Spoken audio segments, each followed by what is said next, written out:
Bienvenidas y bienvenidos al programa Retazos Antropológicos. Hoy tenemos a David Lagunas, antropólogo y profesor titular de la Universidad de Sevilla. Gracias por aceptar nuestra invitación, David. Gracias a ti, Abel. Bueno, es un placer tenerte aquí. Mira, a partir de tus aportaciones de campos diversos en la antropología, de lo que ahora hablaremos, creo que tu propia trayectoria también te hace un investigador poco habitual, ¿no?, en el mundo académico español.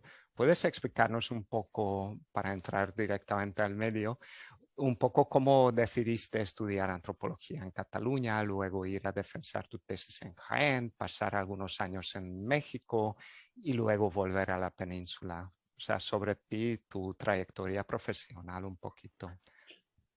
Bueno, yo he sido un corredor de fondo, ¿no? Es decir, desde que estudié en la Universidad de Barcelona y tuve el privilegio tal vez de estudiar en uno de los mejores, por no decir el mejor departamento de antropología cultural, fundado por Claudi Esteve Fabregat, pues tuve el privilegio de tener unos grandes profesores, ¿no? Entonces, mi formación es enteramente en la UB. Y es ahí donde desarrollé pues, mis primeras investigaciones. Luego, bueno, por una cuestión burocrática, leí mi tesis en una universidad periférica, en una universidad de provincias, y después pues decidí irme a la aventura y hacer las Américas, ¿no? Hacer las Américas fue pues marcharme a México, eso sí, con un contrato debajo del brazo, para trabajar en una universidad mexicana, la cual estuve durante 8 o 9 años, y pues, un poco entrenarme, ¿no?, en el ambiente de la antropología mexicana, que es una antropología muy moderna, y que descubrí que era pues, muy intelectualmente muy superior a la antropología española. Finalmente me incorporé a la mejor escuela de formación de antropólogos de América Latina, la ENA, como profesor titular del posgrado en antropología, y estuve, pues eso, aprendí mucho. Llegó un momento en que por cuestiones personales pues decidí renunciar a mi plaza de funcionario del Estado en la, digamos, en la mejor escuela de antropología que podía yo imaginarme, y decidí volver a España y volver a la Universidad de Sevilla y al departamento de antropología, que creo que es uno de los más potentes, ¿no?, también en el país, en el cual pues estoy muy contento, ¿no? Uh-huh, uh-huh. Bueno, me gustaría que nos centremos en tus estudios sobre los diversos grupos locales o comunidades gitanas o caló, como llamas en tus libros. Tus artículos y libros para mí siempre han significado una forma de romper los moldes, ofrecer nuevos marcos conceptuales para interpretar a los grupos caló y su producción y reproducción cultural y social. Lo que hace particular tu aproximación, creo, es el abandono de la idea de buscar una definición, una descripción globalmente válida, ¿no?, para describir y entender esta reproducción continua de los grupos caló. Entonces, desde mi conocimiento, eres bastante único en poder contrastar en base etnográfica 3 comunidades bien distintas, ¿no?, de los que nosotros payos llamamos calós, gitanos, cíngaros, lo que sea. Las 3 comunidades, ¿no?, los calós catalanes, catalano-hablantes de Mataró, destacables por su bienestar económica. Luego los calós andaluces, del barrio de la Mina, un barrio en su momento marginado en la periferia frontera de Barcelona ciudad, y los calós de origen español en la Ciudad de México. ¿Podrías darnos algunas ideas de cómo viene la idea primero de estudiar de esta manera a estas comunidades, que tipo de estudios, qué inquietudes encuentras en su momento, en los años 90, y luego cómo se desarrolla toda esta inquietud y formas de entender su mundo, ¿no? Bueno, yo me rebelé un poquito con el ambiente intelectual de los años 90 en la Universidad de Barcelona. Bueno, los profesores, en relación a los estudios sobre comunidades gitanas, delegaban en los estudiantes, ¿no? El encuentro con los gitanos, este encuentro, podríamos decir, escandaloso, ¿no? Y parecía ser que los profesores, bueno, pensaban que los gitanos eran una sociedad en crisis, en peligro de desaparición, ya se había dicho todo acerca de los gitanos, entonces, claro, enviaban a los estudiantes a hacer algún trabajo de curso, alguna tesis, alguna tesina, ¿no? Pero poco más, prácticamente casi ninguna tesis doctoral, y entonces, claro, los estudiantes utilizaban las teorías a la moda en aquel momento bueno, parecía que se veía confirmada esta idea de la inutilidad, ¿no? De perder el tiempo interrogando sobre ciertas cuestiones que parecían ya bien conocidas. Es decir, era un poco la idea de ya sabemos, ¿no? Ya sabemos sobre los gitanos, por tanto no son sujetos de estudio. Y esto tiene que ver ya con una tradición que Patrick Williams ya se había encargado de denunciar, ¿no? Mucho antes, ¿no? En un artículo muy famoso donde pues se lamentaba del escaso prestigio de los estudios gitanos en la academia antropológica, la ignorancia de sus contribuciones a la antropología, y también hacía notar, digamos, las dificultades que tenía la propia antropología para encajar en sus marcos establecidos, sus marcos teórico-metodológicos, la fuerza singular de los gitanos. Es decir, esto es lo que a Leonardo Piassere, a principios de los años 80, le hacía preguntarse si realmente él estaba trabajando en sus estudios sobre los gitanos en un verdadero gueto académico, ¿no?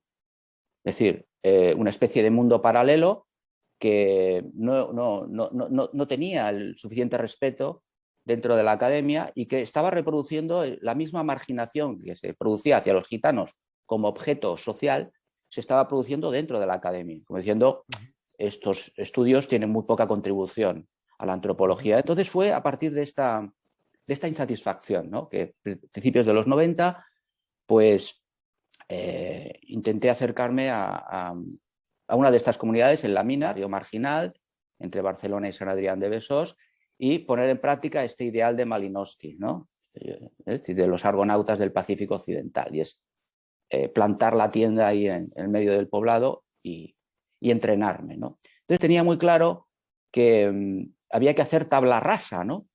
Es decir, con cada comunidad. Es decir, esto que tú comentabas es muy cierto, es muy difícil establecer algún tipo de generalización respecto a esta galaxia de grupos y comunidades romaníes, ¿no? Por lo tanto, como decía Patrick Williams, hay que empezar de cero. Y esto explica el por qué ha habido, digamos, tradicionalmente una tendencia centrípeta, es decir, una tendencia a los estudios romaníes a estudiar comunidades en un contexto local determinado, una sola comunidad, ¿no? Es un poco lo que yo me di a la tarea.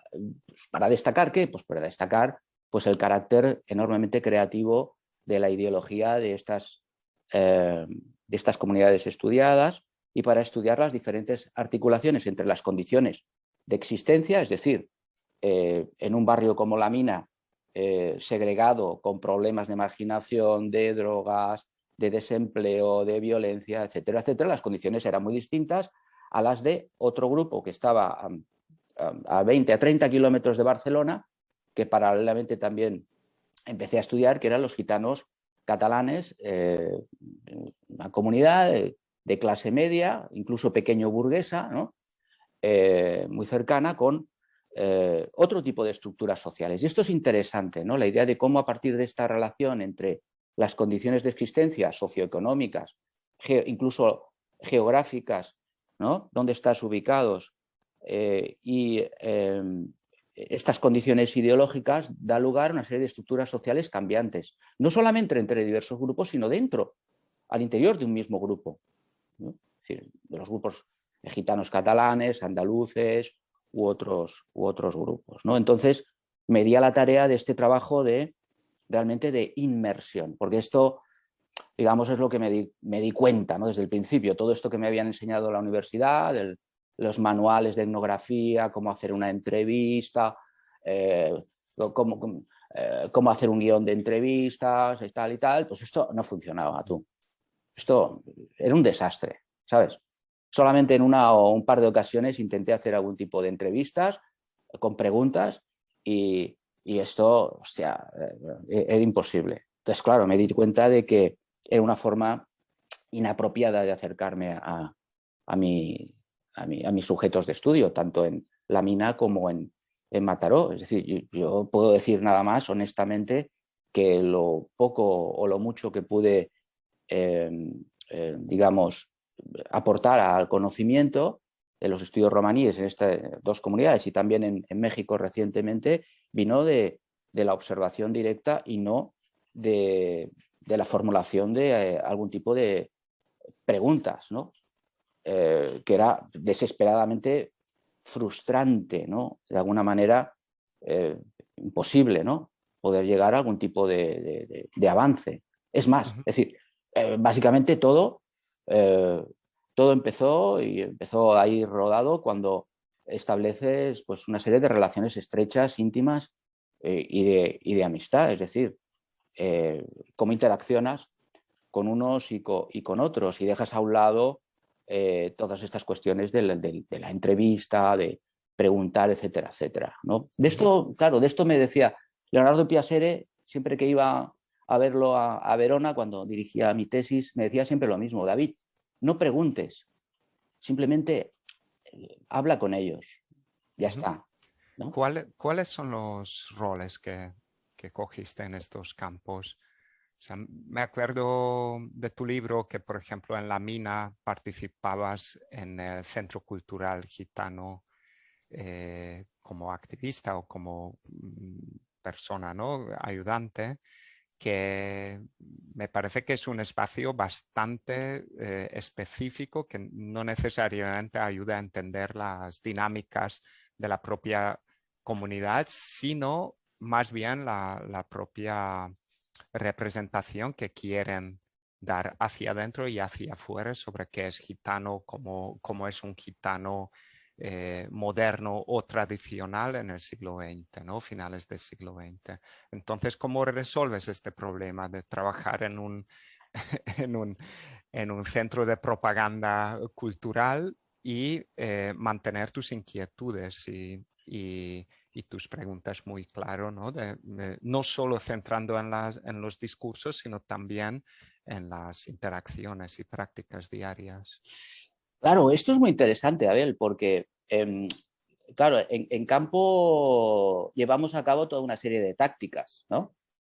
Obviamente, así a grandes rasgos, podríamos decir que hay tres grandes tácticas en este estudio con los gitanos. Uno, la táctica del llegar, por decirlo así, morder y escaparte, ¿no? O sea, a ver qué información puedo pillar, ¿no? ¿Sí? Ya está. Hay otro tipo de táctica que es menos frecuente, que es un poco, no sé, hacer un curso acelerado de caló o de romano y plantarte a vivir con ellos, ¿no? Cerca, prácticamente allí, en el barrio de la mina, ¿no? O en Mataró o en Ciudad de México, o recientemente en Buenos Aires, en Argentina. Es decir, vivir justamente ahí, puerta con puerta. Y la tercera táctica que yo utilicé, que creo que me dio buen resultado, fue tener digamos, a los gitanos cerca de mi casa, ¿no? Yo vivía muy cerquita del barrio de la mina, a 2 o 3 kilómetros, y vivía también muy cerca de Mataró, a unos 30 kilómetros. Cogía el tren por la mañana o por la tarde, hacía mis actividades, y por la noche, cuando regresaba de Mataró, en el tren transcribía mi libretita de campo lo que recordaba del día, de mi interacción.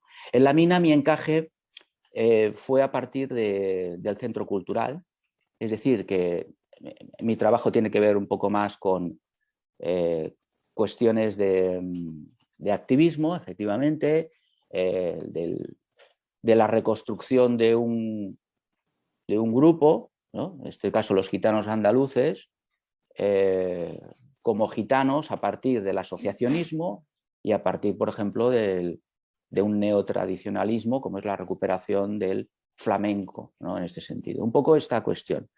En Mataró mi encaje fue distinto. Yo, claro, muchos antropólogos que trabajan con grupos gitanos se dan cuenta que al final acaba siendo adoptado, ¿no?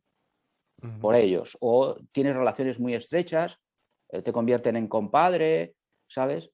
Entonces, una vez llegas allá y ellos se dan cuenta de que no tienes ningún interés no estás persiguiendo a sus mujeres, ¿no? Y no eres un policía, ¿no? Que va buscando información, al final te abren una puerta en positivo. Y en Mataró, pues yo fui adoptado por una familia, era un hijo adoptivo y el padre me decía, mira, yo te trato a ti como si fueras mi hijo, ¿no? Es decir, tuve una relación muy estrecha y me incorporé como uno más. De hecho, cada vez que hablo con ellos, ¿no? Por teléfono y tal, o por el WhatsApp, pues, a veces me dicen, bueno, David, tú ya eres de los nuestros, ¿no? Es decir, tú eres de los nuestros. Entonces, tú dejas de ser un payo, ¿no? Sino que ya formas parte, ¿no? del grupo, y hay toda una serie incluso de relaciones y de nombres, de apodos, ¿no?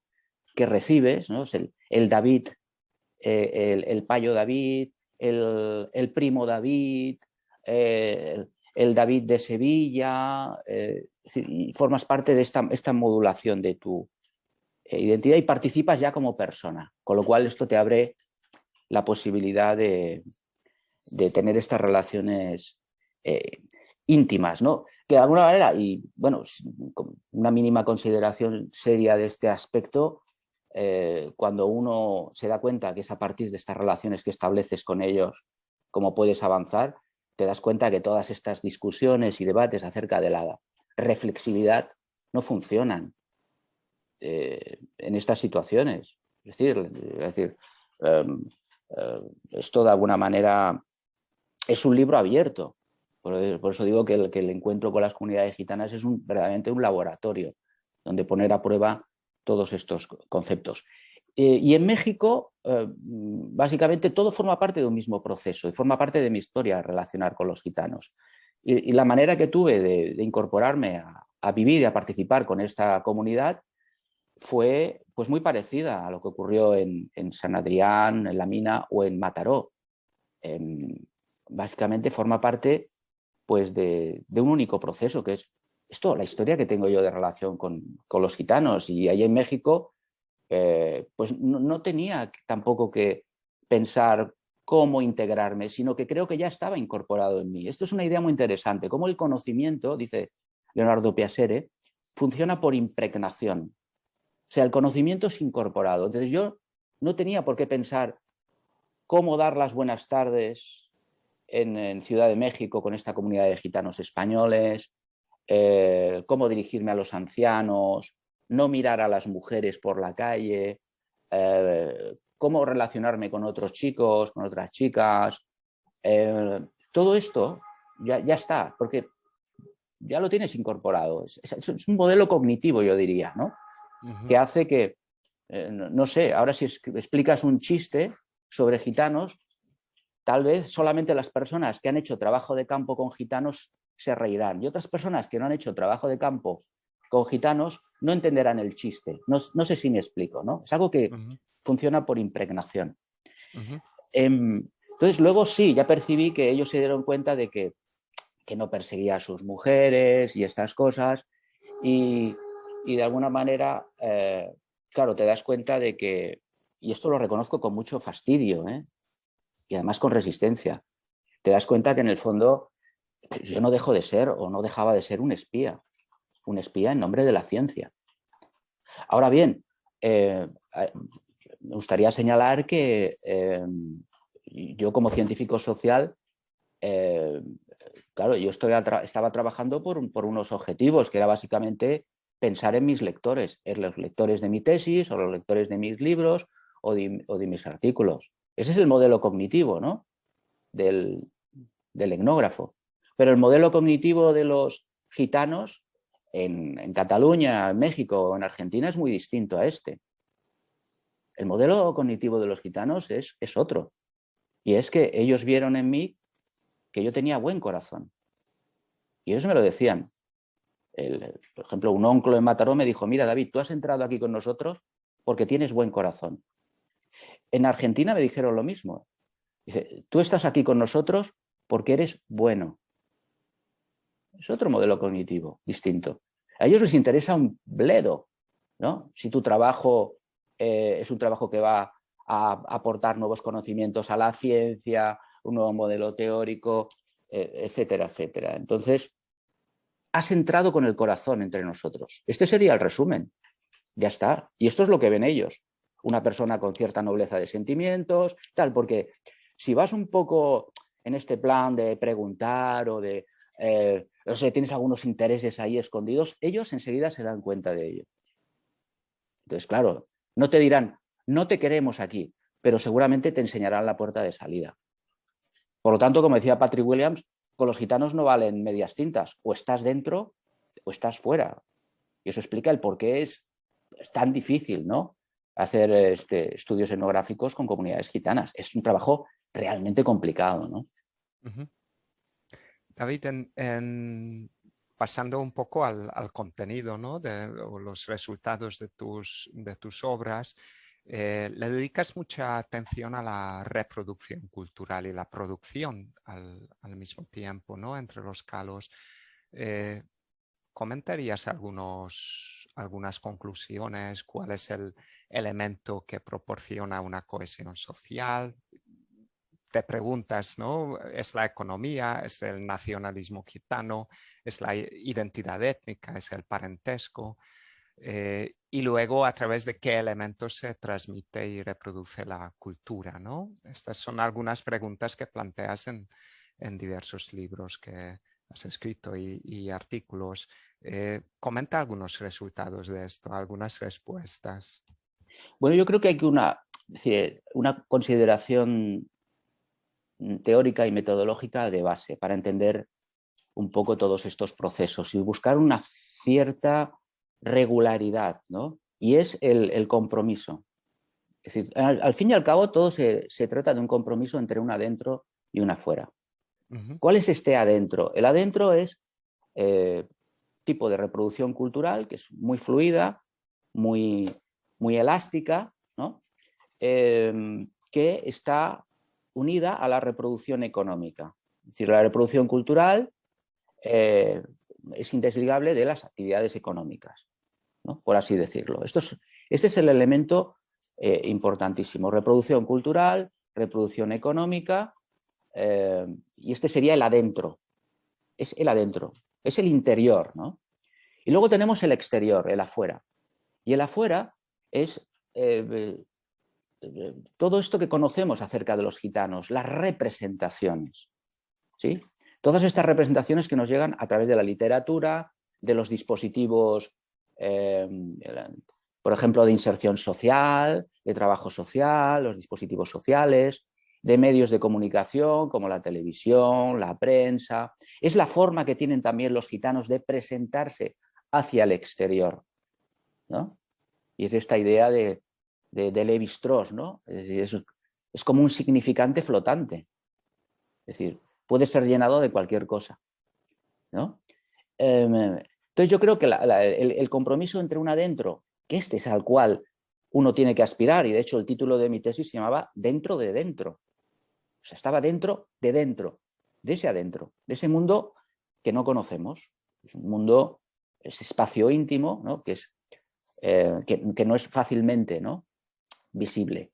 Y el afuera. Yo creo que siempre funciona esta dialéctica entre el interior y el exterior. Entonces, dentro de este interior En el caso, por ejemplo, de mi tesis doctoral sobre los gitanos catalanes, el grueso de mi investigación fue el parentesco, porque yo estaba insatisfecho con los modelos vigentes acerca de las teorías del parentesco entre los gitanos. Entonces, claro, de acuerdo, todos habíamos aprendido el sistema de linajes de los Nuer, ¿no? Habíamos leído a Evans Pritchard.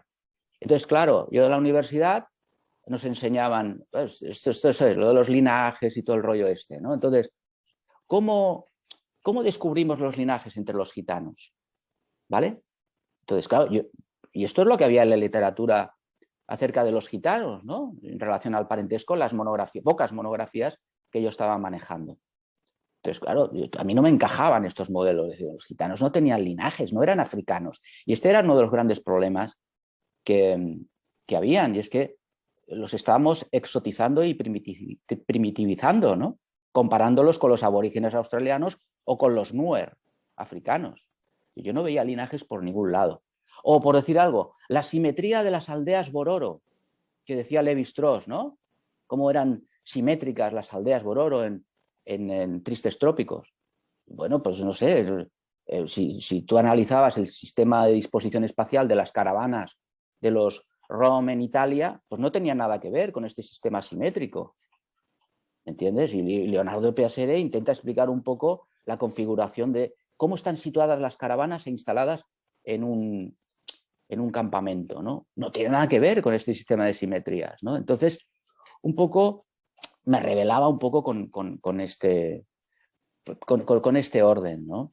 Y justamente este fue el tema de estudio. Entonces, digamos, la mayor contribución que pude hacer, por ejemplo, en mi tesis doctoral, fue plantear cómo los gitanos catalanes configuraban un tipo de sociedad cognática o bilateral, ¿no? con un fuerte colorido patrilineal, ¿no? Esto era el final de mi tesis. ¿Cómo se reproducía esta comunidad? Especialmente, y ese era el último capítulo, a través de las alianzas matrimoniales, casándose entre ellos. ¿Cómo se reproducen? Básicamente a través de la endogamia matrimonial. ¿Cómo? Y esta era una gran diferencia respecto a los gitanos andaluces. En el caso de los catalanes, evitando el matrimonio entre primos hermanos, casándose entre primos segundos, o en el campo de la afinidad entre el primo de mi primo.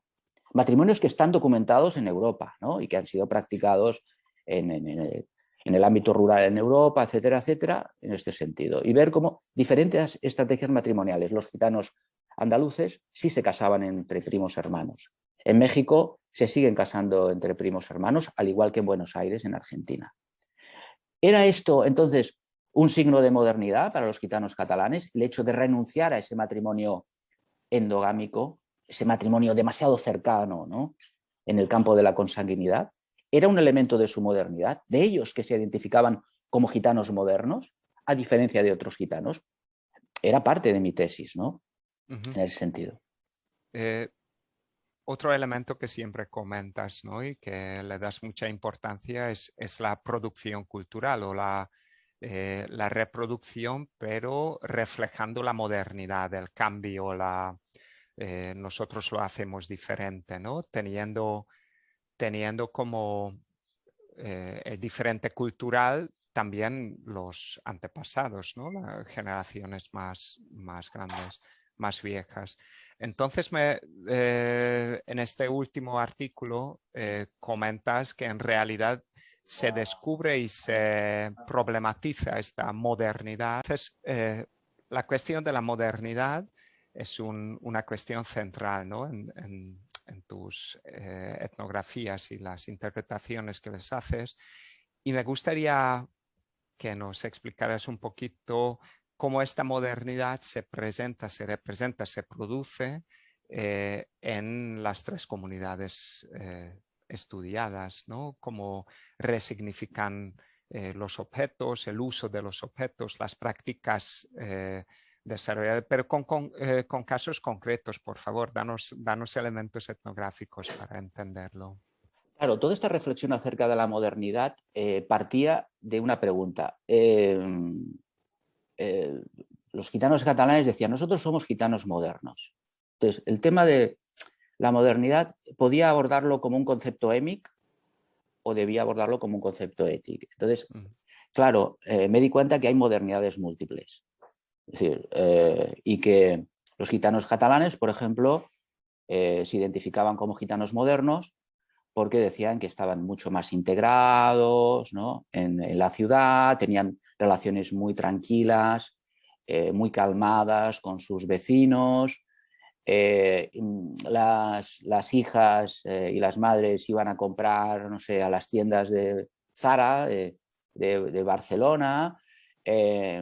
Sus fiestas eran fiestas un poco más modernas y en concreto sus bodas, ¿no?, donde alquilaban grandes salas de fiesta, ¿no?, y ponían música de rumba. Por cierto, la rumba, ¿no?, la rumba catalana, es que es claro, un estilo musical creado en los años 50, el Pescadilla, Peret, una mezcla entre el rock and roll de Elvis Presley, ritmos africanos, ritmos cubanos, ¿no? Un poco esta idea de la modernidad también a nivel de la música, ¿no?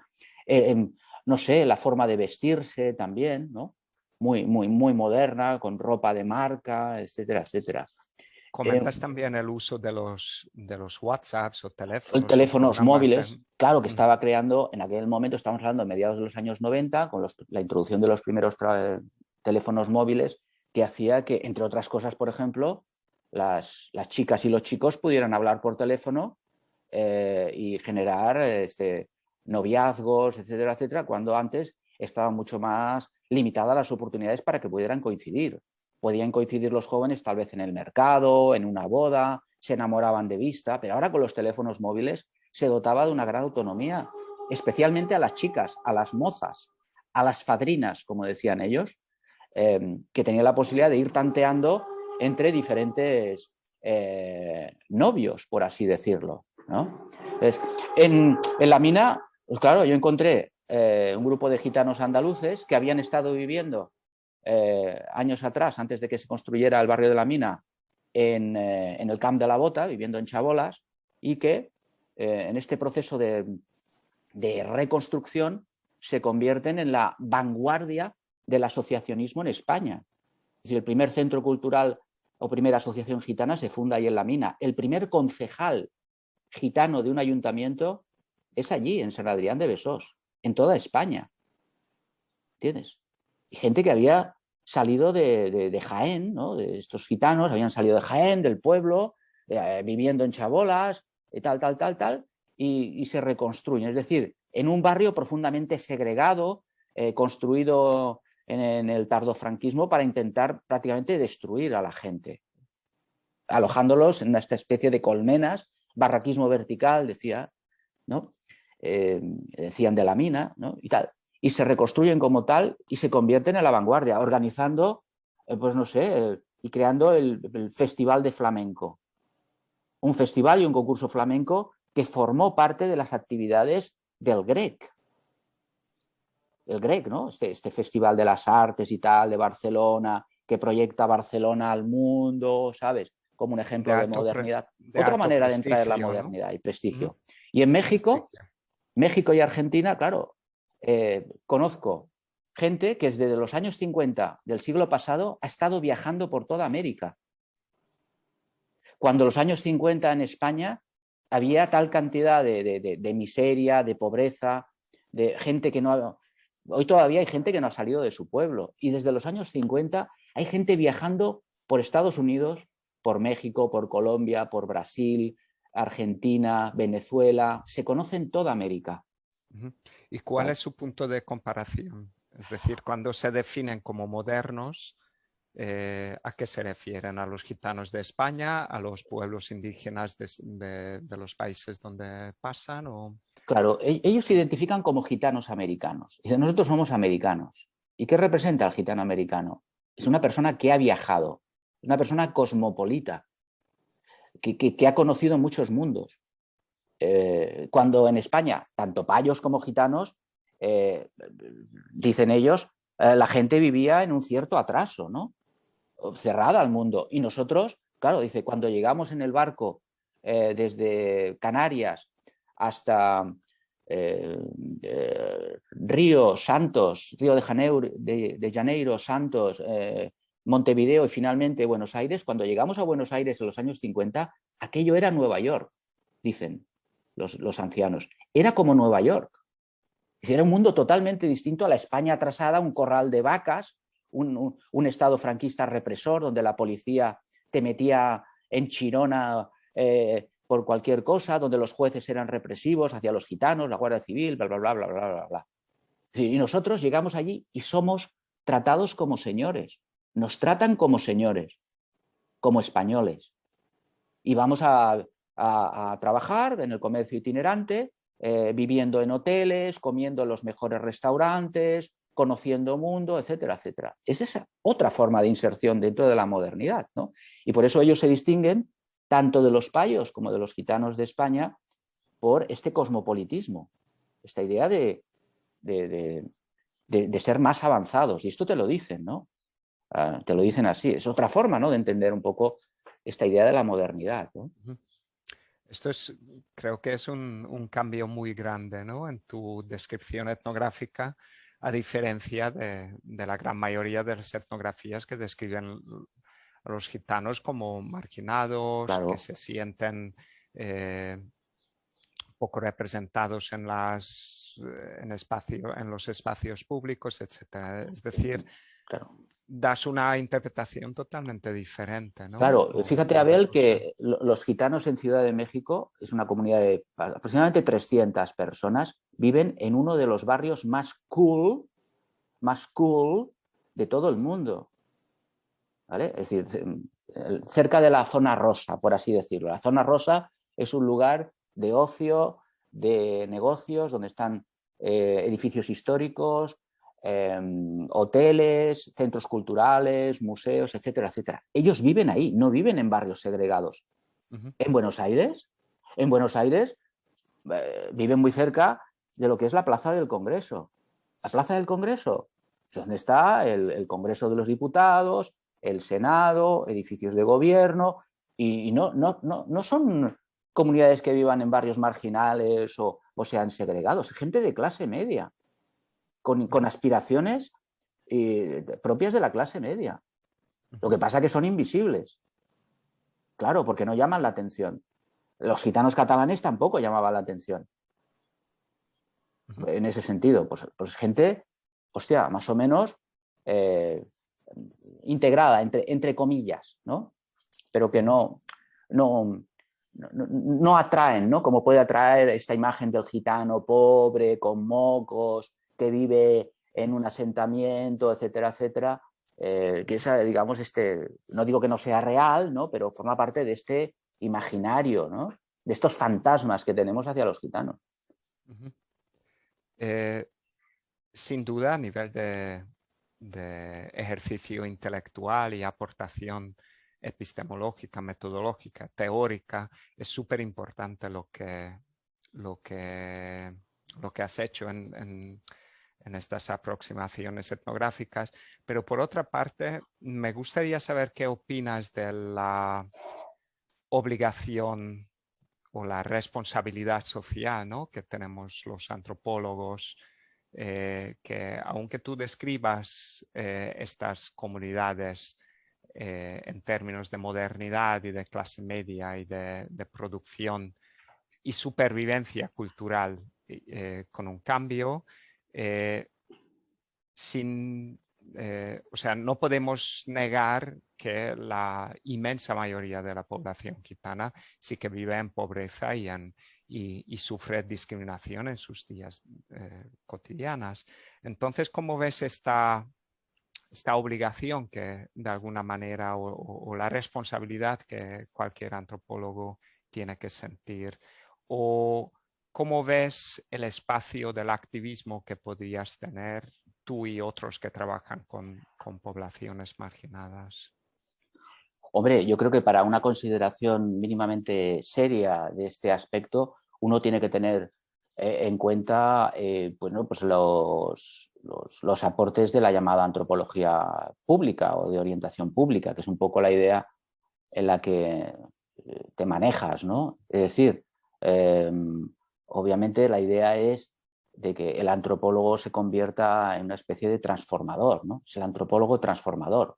Es decir, tu conocimiento tiene que tener un sentido social, tiene que ser útil, ¿no? De alguna manera. Entonces, y de alguna forma o de otra, tiene que contar con la participación y el concurso de tus colegas, de tus yo no diría informantes, porque no son informantes, son coautores ya de tus trabajos, en este sentido. Y tienen una parte muy importante de responsabilidad en la confección de ese trabajo.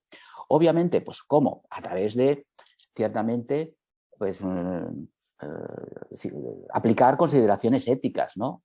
Todos los grupos gitanos con los cuales he trabajado estaban informados acerca de mi trabajo, acerca de los objetivos de mi trabajo. Todos estos trabajos han tenido, de alguna manera, el objetivo de contribuir al beneficio de esas comunidades, no sé, por ejemplo, con el surgimiento a través de esos trabajos de líderes, ¿no? Que dentro de la comunidad puedan surgir líderes, gente, mediadores, que puedan, no sé, empezar a desarrollar ciertas funciones que no estaban en ese momento pues previstas, como de mediación o de liderazgo, de activismo político social, ¿no? Y creo que estas etnografías, digamos, tratan también de contribuir a dar una cierta visibilidad con ese objetivo, más allá de que puedan aportar mayor o menor conocimiento a la ciencia, ¿no? Que esto, en principio, más allá de eso, claro, creo que no podemos aspirar a más, ¿no? Pero, en efecto, tienes razón, ¿no? Además que ese conocimiento tiene efectivamente una dimensión siempre aplicada.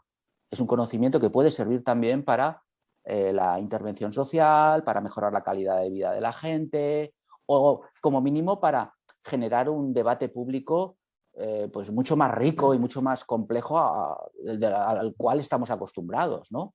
Esto ya sería un avance.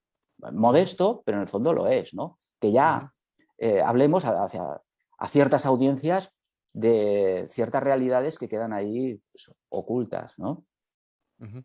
Sí, también acabas de comentar lo que quería preguntar sobre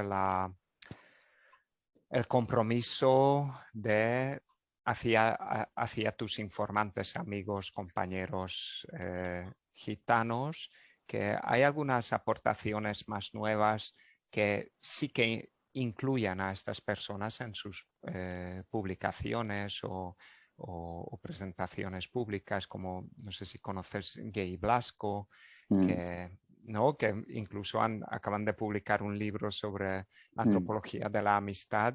¿Tú has planteado algún momento de reflexionar conjuntamente con personas gitanas sobre su realidad y hacerla visible esta reflexión de cara al público?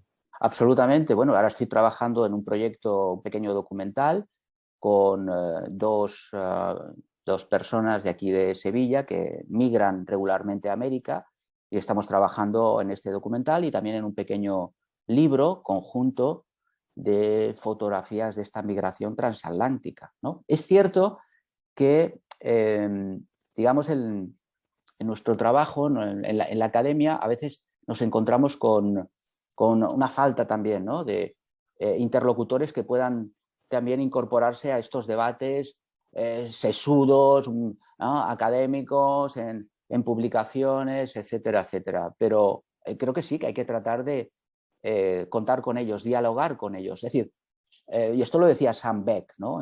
Recuerdo en su último libro sobre antropología pública. No hablar por ellos, sino hablar con ellos. Es cambiar el enfoque, no ejercer de portavoz, sino de coautor, ¿no? con las aportaciones. Aunque a veces cuesta encontrar y algunos de ellos sí se prestan a ello. A veces te encuentras con un dilema, ¿no? Muy importante. Bueno, es un dilema que me he encontrado, yo creo, desde el inicio de todos estos trabajos, y es que si yo establezco estas relaciones familiares, íntimas, tan estrechas, claro, corro el riesgo de mostrar ciertas intimidades y ciertos elementos de la vida privada o ciertas cuestiones que me pueden criticar por ello, ¿no? Digamos, los miembros de la comunidad pueden decir, ostras, nos estás mostrando demasiado ciertas cosas que nosotros preferiríamos que quedaran mucho más confinadas, ¿no?, a nuestro mundo. Ese es un riesgo. Y el otro riesgo es, al contrario, ser incapaz de establecer este tipo de relaciones íntimas y, bueno, y explicar pues ciertas cosas, pero con y páginas y páginas y páginas de reflexiones, pero con pocos detalles etnográficos o con poca calidad etnográfica en este sentido. Te expones un poco a esos dilemas, ¿no? Entonces, si estás demasiado dentro, corres el riesgo de que te acusen de que estás desnudándolos, ¿no? Cuando ellos preferirían, siendo comunidades muy herméticas, siguen renunciando, ¿no?, a esa visibilidad que nosotros idealmente claro, buscamos, ¿no? Y por otro lado, si no estableces esas relaciones de confianza, ¿qué pasa? No te vas a enterar de nada. Entonces, lo que vas a explicar son 4 obviedades y 4 tópicos, ¿no? Vale, para acabar, ¿cuáles son tus inquietudes actuales? ¿Por dónde tienes pensado seguir tus líneas de investigación? ¿En qué proyectos estás trabajando? Bueno, actualmente el proyecto en el cual estoy trabajando es la etnografía de los gitanos en América, ¿no? Que es, digamos, yo diría que los estudios gitanos en América es la nueva frontera para los estudios romaníes. Y es un espacio actualmente de gran libertad, porque es un espacio poco transitado, ¿no? Es decir, fue, digamos, los años 70 cuando empezaron las primeras etnografías, sobre todo en el norte de América, en Canadá, con los Salo, Ann Sutherland entre los Rom de California, los Calderas de Nueva York, y en el resto de América, llamaríamos América Latina, han habido ahora algunos trabajos, por ejemplo, sobre los Calón en Brasil y también sobre los Rom Ludar en México, pero todavía hay escasas etnografías. Y yo creo que ahora, digamos, estamos mirando un poco de recuperar esta historia que forma parte de nuestra historia, es nuestra historia, ¿no? De esos migrantes gitanos que llegaron a mediados de los años 50, como gran cantidad de españoles que llegaron a América en los años 50, más de 1 millón de españoles llegaron sobre todo a Argentina y el resto de América, buscándose la vida, ¿sabes? Y esta historia está olvidada, es decir, estos gitanos que andan por ahí, por América, pero que no se consideran parte de la historia nacional de esos países y que son una gota, ¿no?, en este océano de inmigrantes que llegaron a todos estos países. Entonces, un poco de volver a los gitanos a la gran historia, ¿no?, el derecho a la historia, que es, digamos, ahora el asunto que me trae un poco entre manos, ¿no? Bueno, David Lagunas, profesor de la Universidad de Sevilla, muchas gracias por compartir esta conversación con nosotros. Estoy segurísimo de que las ideas aquí comentadas generen interés entre los y las oyentes, y en la participación en la descripción del podcast apuntaremos las referencias que hemos comentado. También haremos referencia al libro que está a punto de salir, ¿no?, editado por... No me acuerdo, David, ayuda. ¿A cuál te refieres? ¿El de Gitanos en América?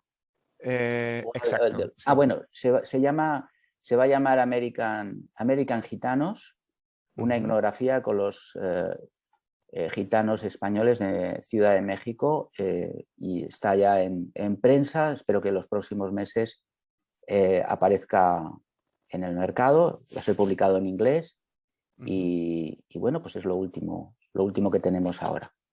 Muy bien, pues muchísimas gracias, David, y mucha suerte con tus etnografías futuras. Gracias, Abel.